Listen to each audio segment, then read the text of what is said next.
नमस्कार बच्चों, आज मैं आपको गिरजा कुमार माथुर का लिखा हुआ छाया मत छूना पढ़ाने जा रही हूँ। ये कक्षा 10 क्षितिज से लिया गया है। कवि गिरजा कुमार माथुर जी अपनी इस कविता के माध्यम से जनमानस तक यह संदेश पहुंचाना चाह रहे हैं कि कभी भी विपत्ति, दुख, तकलीफ की घड़ियां आए, समय आए तो आप सुख के दिनों को मत याद करिए। उसे याद करने से मन को और तकलीफ होगा। हम जब दुख के समय में, तकलीफ के समय में बिताए हुए अच्छे पल को याद करते हैं तो याद करते समय हमारे मन को तो आनंदित करता है, मन को प्रसन्न करता है, अच्छा लगता है। लेकिन जब हम वर्तमान में आते हैं तो हमें हमारी तकलीफ बढ़ जाती है, अर्थात अच्छा नहीं लगता। इसलिए अच्छे दिनों को याद करने के लिए कवि मना कर रहा है। ठीक है, कवि ये सुख और दुख तो जीवन के पहलू हैं, आते जाते रहते हैं। कभी भी आप उन पलों को याद ना करें, वर्तमान में जिए और वर्तमान का सामना करें। वर्तमान में आए हुए हर कष्ट, हर तकलीफ, हर सुख दुख का सामना करें। तो चलते हैं अपने टॉपिक पे। बच्चों, कवि कह रहे हैं कि छाया मत छूना, अर्थात जो बीत गई, बीती हुई स्मृतियों को याद मत करिए। छाया का अर्थ होता है परछाई, और परछाई हमेशा पीछे रहती है। तो जो बीत गया सो बीत गया, और मन होगा दुख दूना। अगर आप अच्छे दिनों को याद करेंगे तो आपकी तकलीफ दुगना हो जाएगी, आपके कष्ट और बढ़ जाएंगे।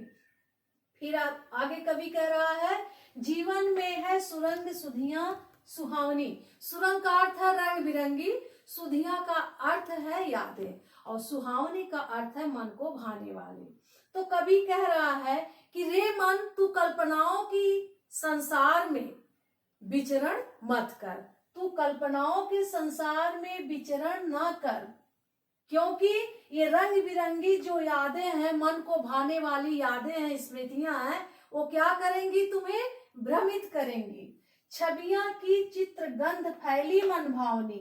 मन भावनी मन को भाने वाली, और चित्रगंध यानी उसके साथ बिताए हुए पल, यादें, उसका एहसास, उसकी खुशबू, और छवियां यानी उसकी छवि। तो कवि अपने प्रिया के साथ जो पल व्यतीत किए था उसे याद करके कहता है कि रे मन, तुम्हारे जीवन में ढेर सारी यादें हैं। उन्हें याद करके तुम्हारे मन में न केवल मन भावन चित्र उभरते हैं, बल्कि उसके साथ जुड़ी हुई मन को अच्छी लगने वाली गंध भी तुम्हारे मन को आनंदित करती है। कवि कह रहा है कि तन सुगंध शेष रही बीत गई यामिनी। कवि ये कह रहा है कि जो अच्छी स्मृतियां बीत गई, जो अच्छी यादें बीत गई, वो तो सुखमय थी, लेकिन जो शेष रह गई वो हमें क्या करती हैं?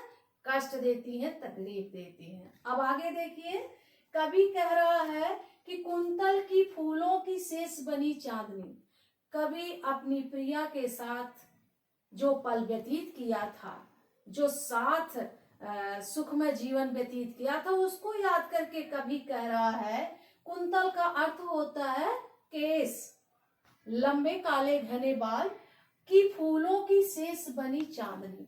कवि ये कह रहा है कि अपनी प्रिया के बालों में लगे पुष्प गुच्छ भी याद आते हैं, जो आज भी चांदनी बनकर उसके मन को क्या करते हैं?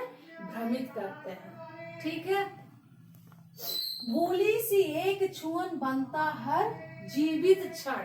कवि आगे कह रहा है कि प्रिया की भूली हुई छुअन का एहसास जो होता है, उसके साथ जो उन्होंने सुख का अनुभव किया, उसका जो एहसास होता है, वो मानो जीवित हो करके सामने खड़ा हो गया हो। फिर भी यादें तो यादें होती हैं।